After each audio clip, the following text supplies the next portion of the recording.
Welcome to Lately, a new Globe and Mail podcast. I'm Vas Bednar, and every Friday, I'm going to be having a conversation about big defining trends in business and technology that are reshaping our everyday.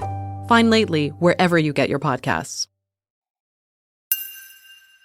Hi, it's Menaka. This summer on Fridays, we're re-airing some of our best and most listened to episodes of the year. Hope you enjoy it, and we'll be back on Monday with a new episode. In Canada, discount airlines have a tough time. There have been a few that have come and gone. Independent airlines and discount airlines in Canada don't have a great track record.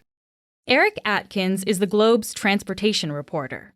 And recently, he's been reporting on discount airline Lynx Air. The Calgary-based company tried to succeed where others failed. It started in one form or another in 2006. It was founded as Enerjet by a former WestJet executive, Tim Morgan. Enerjet's business plan was to fly energy workers in and around the oil patch in Alberta.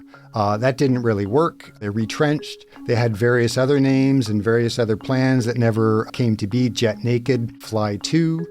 And then they finally started as Lynx less than 2 years ago in 2022. Lynx Air operated 9 planes and offered cheap flights. But then, last week, things took a turn. Late Thursday night, they put out a note saying they had been granted creditor protection in an Alberta court, and they were going to stop flying on Sunday night, Mountain Time. That would be the end of it. So they were going to wind up operations, bring all their planes back to Alberta, and cease flying. Over the weekend, they canceled several flights. They wanted to bring their aircraft home. But what that meant is people who were in Cancun, Las Vegas, other places that they were dropped off by Lynx, had to find their own way home. Lynx Air, like so many others, went bust. Today, Eric will talk about what happened with Lynx Air, why discount airlines in Canada keep failing, and where this all leaves customers. I'm Menaka Raman-Wilms, and this is The Decibel from the Globe and Mail.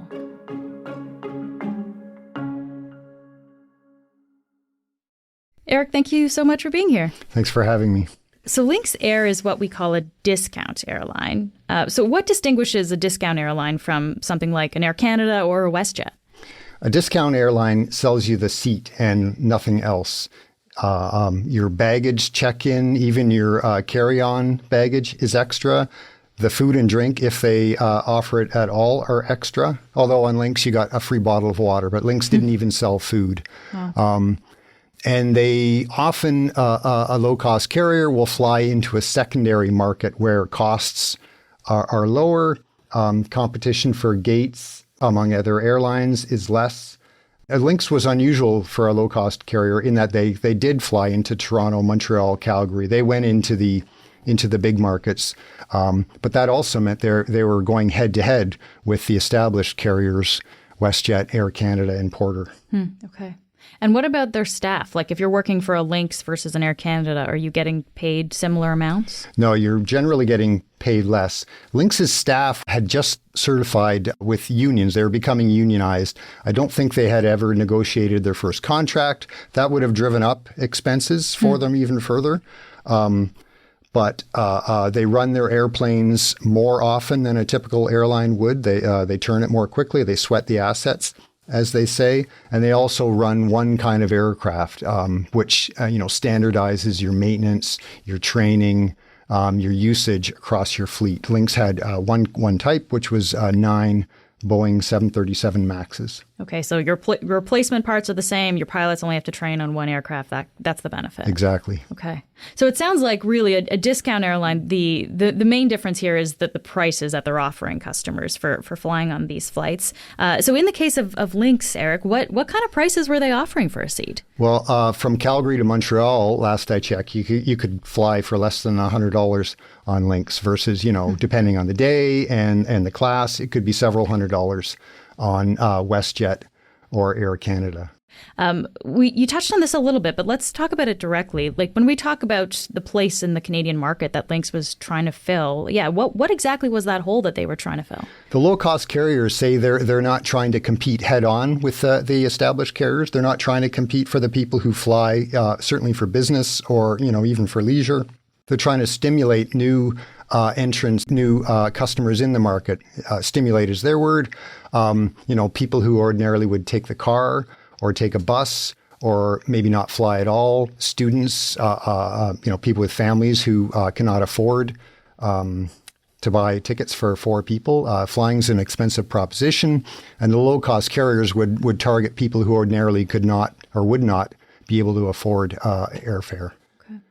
And I know you actually got to see court documents that Lynx filed. What did you learn as to why they decided to end their operations on Sunday? They blamed their demise on a few things. The first thing was their delayed startup due to the grounding of the global grounding of the Boeing 737 MAX. This is because of the 2 crashes that happened. Yeah, in Ethiopia and Indonesia. It had nothing to do with Lynx or any other Canadian airline, but for safety reasons,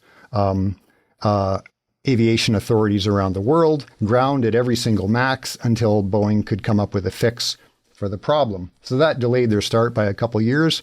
When they finally did get going, jet fuel had increased exponentially in the midst of the pandemic, and the pandemic itself reduced the number of passengers who were willing to travel. It's returned now, but in 2022, it was still, coming in fits and starts. Okay, so that's what Lynx said is kind of the reasons behind it. They also owed some money here. Can we talk about that? Sure. They owe about $600 million to a very long list of suppliers, including CBSA, which is the security service of the federal government. They owe about $25 million there. They owe $25 million to taxpayers, the federal government, for importing airplanes. Even though they lease the planes, they don't buy them. They still owe 5% GST on the import of their aircraft. They owe $2.4 million to the operator of Toronto Pearson Airport for landing rights and other things. The list goes on and on. And so why did they then decide to end operations on Sunday? Like what was it that made them basically shut down? Well, they said they faced enforcement action from various suppliers. In other words, they faced the possibility of having aircraft seized, of being shut out of Toronto Pearson, where they got 30% of their business from that airport. And they warned that it would have been a chaotic and haphazard end to the company. Instead, they went to a judge and said, we need 10 days to be protected from creditors so we can wind down the business in an orderly fashion. According to the court filings, they have about $2.5 million in cash, $53 million in assets, but they owe about $600 million in total. And $126 million of that is in short-term liabilities. So now the court will decide how much each of those creditors get, and it'll typically be, cents on the dollar. And what does that all mean, though, for their customers? Like people who were going to fly Lynx, who had bought tickets, like can people get their money back? Probably not from Lynx. When it announced it was shutting down, the airline told passengers to seek a refund from their credit card company. And, depending on whether or not you have travel insurance, credit card insurance, if you bought your ticket from a travel agent, depending on the province you live in, various provinces, some provinces, including Ontario, have a fund that you can apply to that covers failed airlines and canceled flights. But it remains to be seen, as they say. The Canadian Transportation Agency has put a halt to all complaints related to the airline. And they told me earlier this week that they're not optimistic that passengers will get any kind of satisfaction from the airline itself. Eric, have you talked to anyone affected by this? I talked to one man who called his credit card provider, like Lynx told him to, and his credit card company said, basically, we don't cover this. We don't cover bankrupt airlines. I talked to another woman whose 2 university-aged daughters are in Cancun, possibly still. They flew down last week in their flight. They were due to return on Thursday of this week, and they were trying to find a flight home. Unfortunately, all the other airlines are charging $2,000 for 2 tickets to return to Toronto, and she wasn't sure where they were going to stay as of late last week. Wow. So yeah, it's actually putting a lot of people in kind of a difficult situation then. Yeah, they canceled a lot of return flights over the weekend to bring the aircraft home, but not the people. We'll be right back. Welcome to Lately, a new Globe and Mail podcast that's all about navigating life in the new economy. I'm your host, Vas Bednar. Every Friday, I'm going to be having a conversation, maybe even a raucous one, about big defining trends in business and technology that are reshaping our everyday. It's about the innovations that are changing our world, whether you've noticed them yet or not. Join us for the latest on Lately, wherever you get your podcasts. This is not the first time a discount airline has failed in Canada. Can you just jog our memory a little bit, Eric? What are some of the other discount airlines that have operated here? There's been a fairly long list of discount and independent smaller airlines that have come and gone. Canada 3000, CanJet, JetsGo, WestJet Swoop, which was WestJet's discount brand. They folded that airline into its own bigger brand.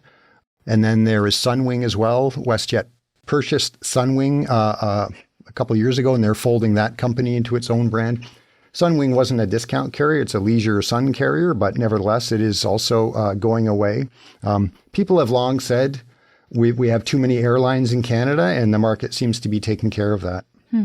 And so now that Lynx is gone, how many discount airlines do we actually have left? Really, we only have Flair left, which is based in Alberta as well. It flies 19 737 MAXs. It flies within Canada. It flies to the U.S. and a couple sun destinations as well.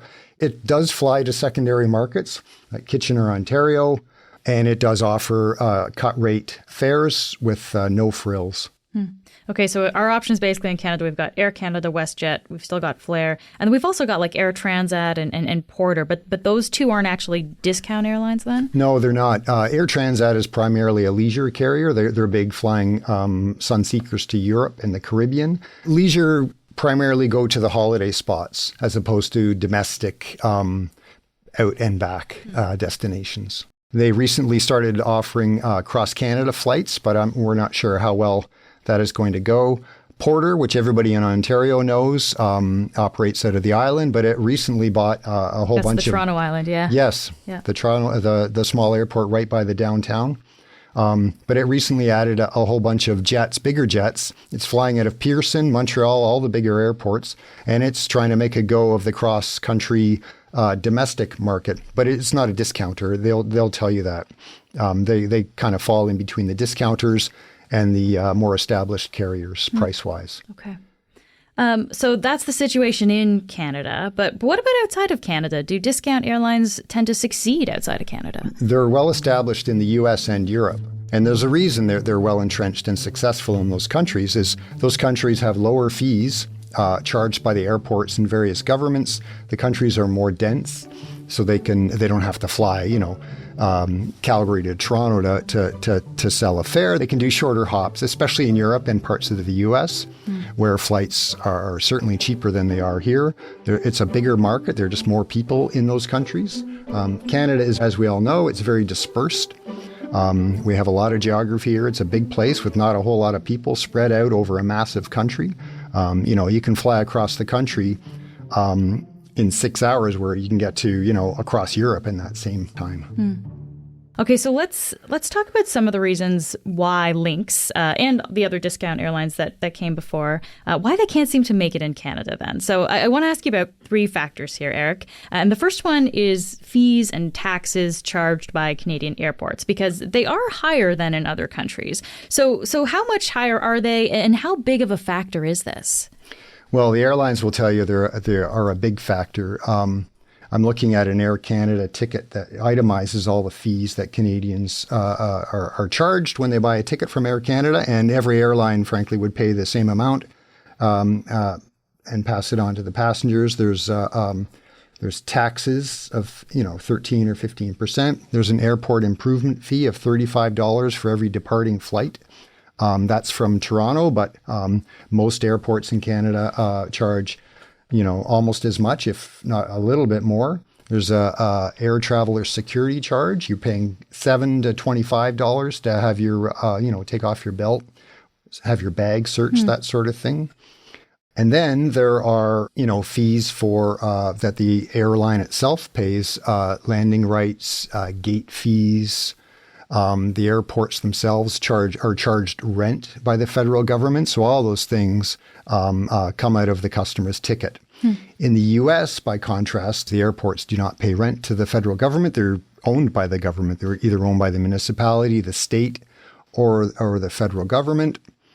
And, taxes are generally less. Fuel is certainly less in the U.S. In Europe, they have kind of a different model again, whereas the airports are allowed to have private investors.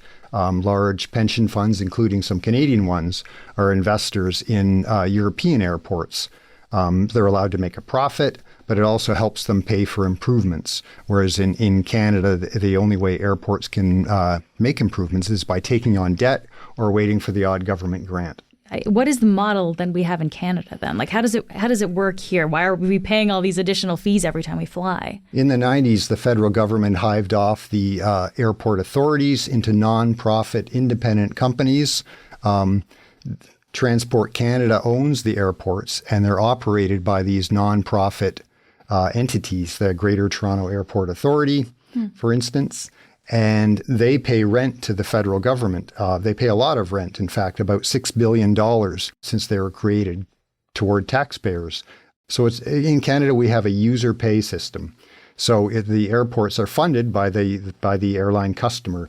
In the U.S., the airports are funded by the general tax base.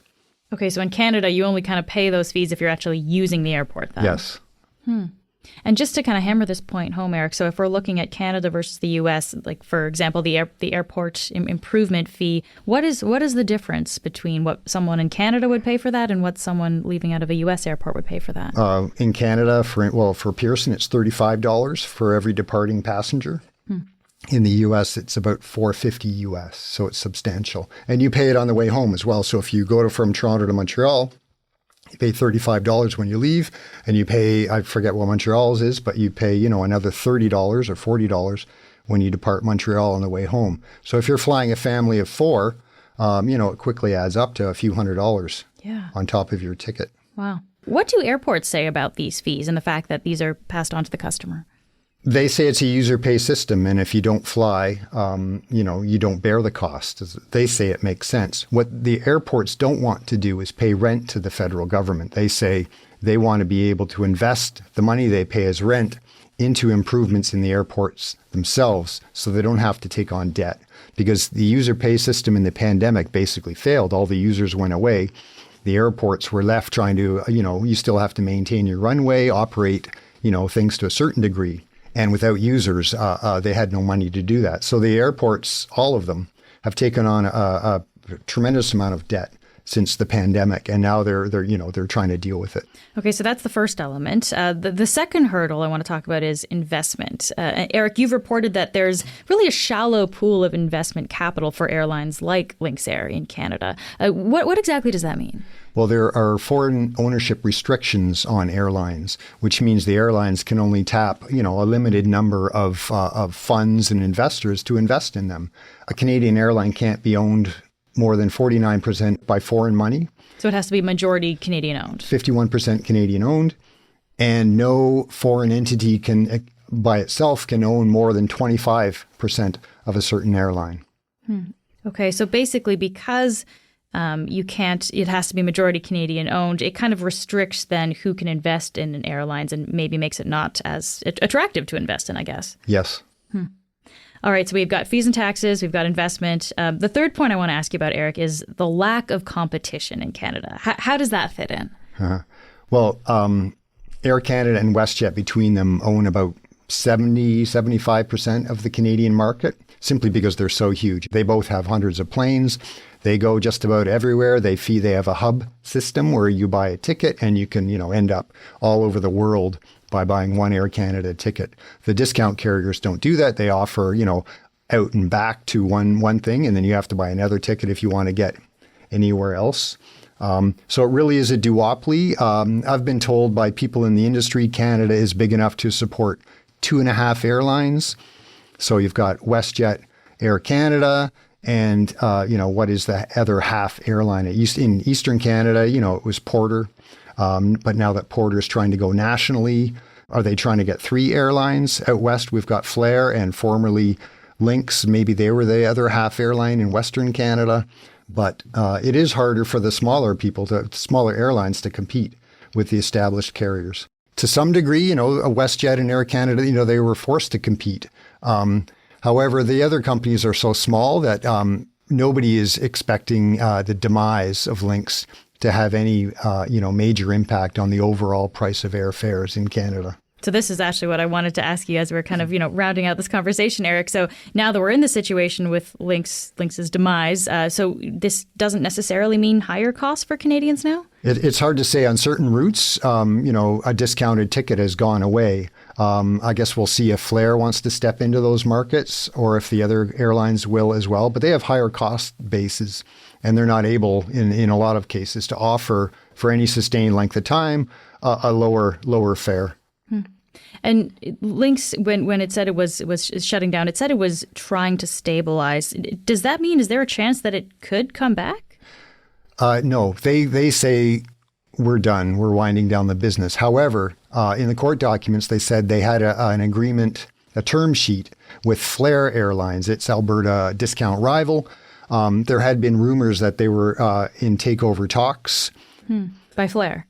By Flair, yeah. Flair's not in great financial shape itself, so, we're not sure how that would work. Flair told me yesterday that when Lynx sought creditor protection, all the talks have stopped. But Lynx says in the court documents, its goal is to sell itself to Flair or another buyer when this is all over. So, Eric, from all the factors that we've talked about here, is Canada just a market that is unattractive for discount airlines and for people to start this kind of company here? Airline entrepreneurs seem to never give up, but all you have to do is look at the list of U.S. discount airlines that refuse to fly into Canada because of the high fees. Southwest, Spirit, Allegiant, Wizz, Frontier, they don't come to Canada. They often fly to the U.S. border towns, Buffalo, Burlington, Vermont, Watertown, USA, Bellingham, Washington. And when I talk to people at those airports, a big part of their business is Canadians crossing the border and getting on a discount airline, 1 hour drive from their home. This is kind of like the conversation we often have with cell phone companies. We seem to have less options sometimes than other places. Like we're just kind of, in Canada, we're in a situation where we're kind of left with not really having access to a discount airline where other places in the States and Europe do. Yeah, less competition always leads to higher prices. Eric, thank you so much for being here today. Thanks for having me. That's it for today. I'm Menaka Raman-Wilms. Our producers are Madeline White, Cheryl Sutherland, and Rachel Levy-McLaughlin. David Crosby edits the show. Adrian Chung is our senior producer, and Angela Pacenza is our executive editor. Thanks so much for listening, and I'll talk to you tomorrow.